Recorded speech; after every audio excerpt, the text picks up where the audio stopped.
Dum dum. Dum dum. Dum dum.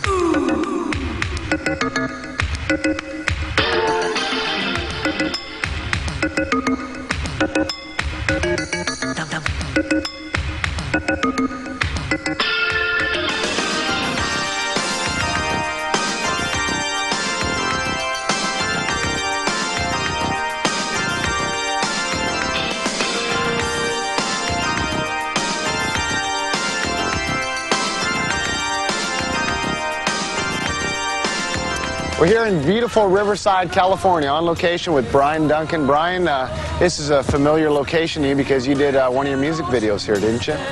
Yeah, we did the Super 8 footage that you see in Stand in My Place.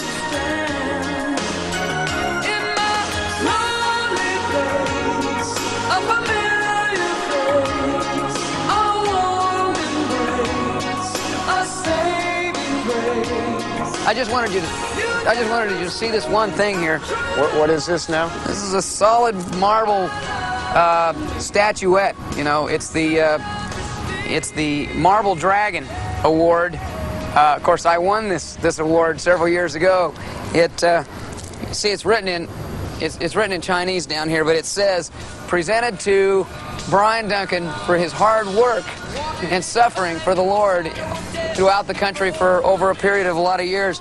And of course, you know, thank you very much. You're a wonderful guy, Bryan. Thanks. And of course, I donated it here to the city of Riverside because it's a little big for my mantle.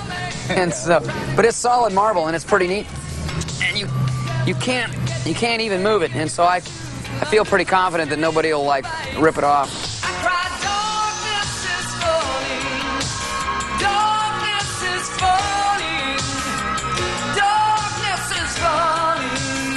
Now, this rap song that's got so popular, so big, people are requesting it all over the nation. Tell us about this song and how you put it together. We're going to take a look at it here. Well, you know what? The rap song was a joke. We were talking about doing it on Whistling in the Dark record. You know, we said, yeah, we could do a rap song. We call it Run G-O-D or something. And the more we goofed around with it, the more, you know, it started to get kind of feasible to just do something for fun. I mean, you know, you can't take yourself too serious in this business. And you never do. Yeah, well, I tried. It's not any fun, though.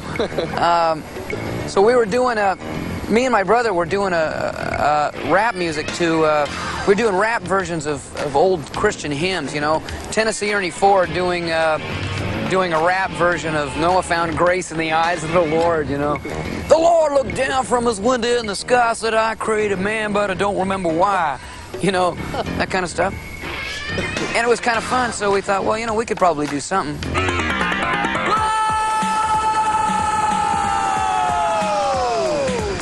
It's 8:15 and 81's the gate to catch United to Chicago for a concert date. Got a ticket, the baggage for an excess fee. I'm in a 5-mile line to face security. They grab my shoulder bag, I'm running short on time, and then they single me out to run a check for a crime. Then on the intercom, I hear this voice too sweet. We've been delayed, we're in a fog, why don't you take a seat? So I sit around, the waste of time is a sin. Here comes a beatbox, got the volume at 10, and now he's thanking me for saving him a place. Look around the whole room, there ain't a single space. I said I don't mind a shuffle to a different beat, as long as I can hear it from across the street. Okay, now he's folding his arms, he's got this big old frown on his face. He says, "Baby, don't you wanna rap with me?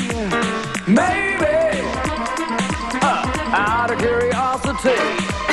Baby, yeah, don't you wanna rap with me? Smiling, that's me, smiling like I'm on TV." He's probably calling me baby man because I'm a lot smaller than he is. All right, I'll give it a shot. My name is Bryan D and I'm a screaming machine. I sing my tearing it up like it loud if it's clean. A full tilt rhythm you can understand, and I can tour the world with the Econo band. On a mission from God, I like to call him a friend. Think the people are sick and he's the metal sent. Saying love is the key, yeah, not animosity, and I'm snatching all the children from the enemy. And if you get no wait guys, no, man.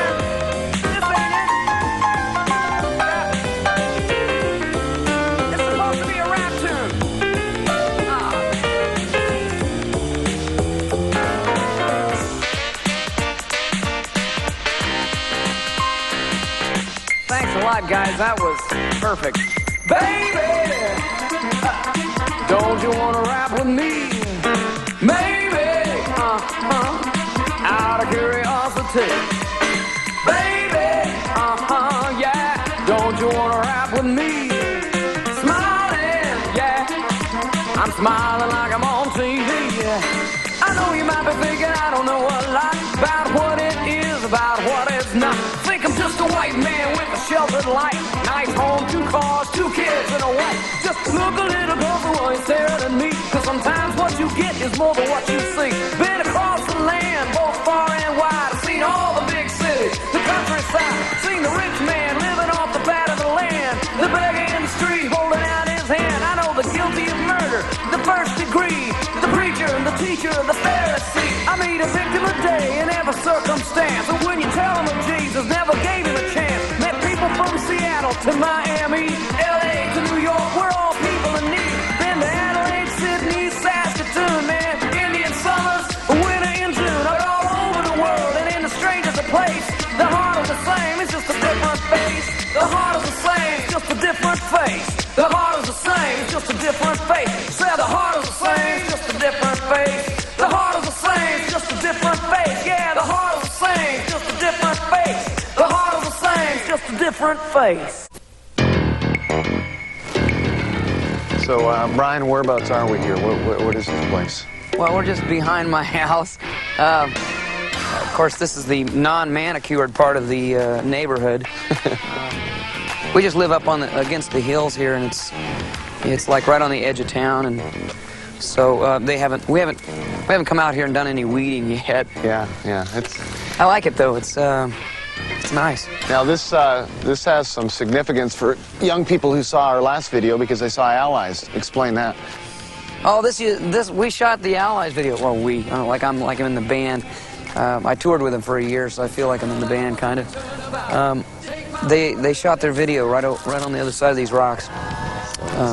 Well, you know, so that is a video called Voice of the Spirit, and you know, this is the perfect thing. They're talking about the desert and the wilderness. I think one of the greatest feelings of rejection that kids can face is when a dad or a mom leave them, and they have to go through the trauma of a divorce and realizing that, hey, maybe dad doesn't care about me or mom doesn't care about me, and there's half of America's kids that feel like that.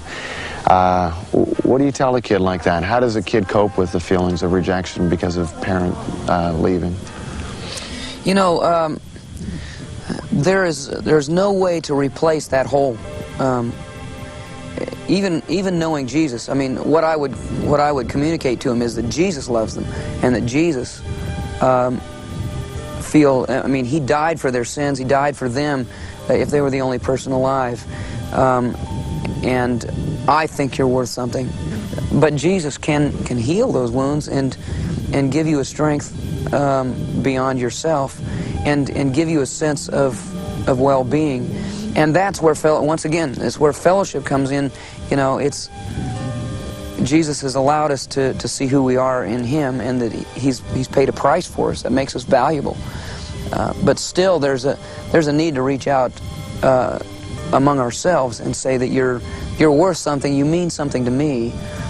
There's a lot of Christian kids that I meet, and I'm sure you meet in your concerts, that you know, really feel rejection, you know, maybe for the way they look or act or dress and things like that. What kind of things can they do to overcome those feelings of rejection? The Bible talks about that, you know, that people would think you were strange because you don't party to the same extent that the rest of the world does.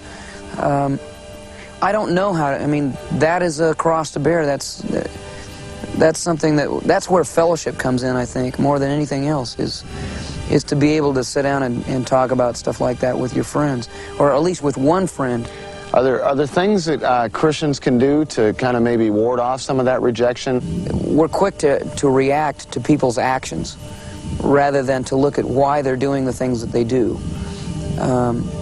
When you start to look at a person's heart, which is kind of the way Jesus would look at all of us, he sees the temper tantrum that we're throwing, and he realizes that it's an insecurity maybe, or he understands how much we all want to have a pat on the back once in a while, or be told that that we have some kind of value.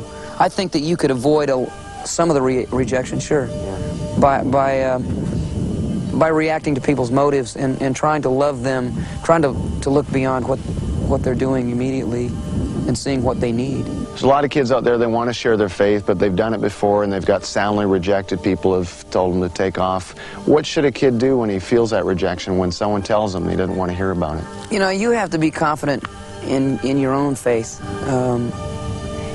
If I go to a good restaurant and the food's great, hey, the food's great and I'm having a good time, I'm enjoying this, and then I tell somebody else about the restaurant. If they never go to the restaurant, it's not my fault, and I can't, you know what I mean, I can't be held responsible for their actions at that point.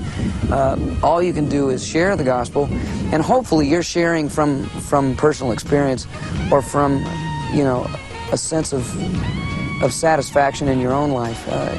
Be sure that you are pursuing a relationship with Jesus on your own, and that you're getting something out of it before you. I think a lot of times people try to present the gospel to people as like another notch, or you know they're going at it as like they're on commission or something from the Lord, that somehow, you know, they're going to get a couple extra jewels for each person that they bring to Christ, and I think it's kind of a poor motive.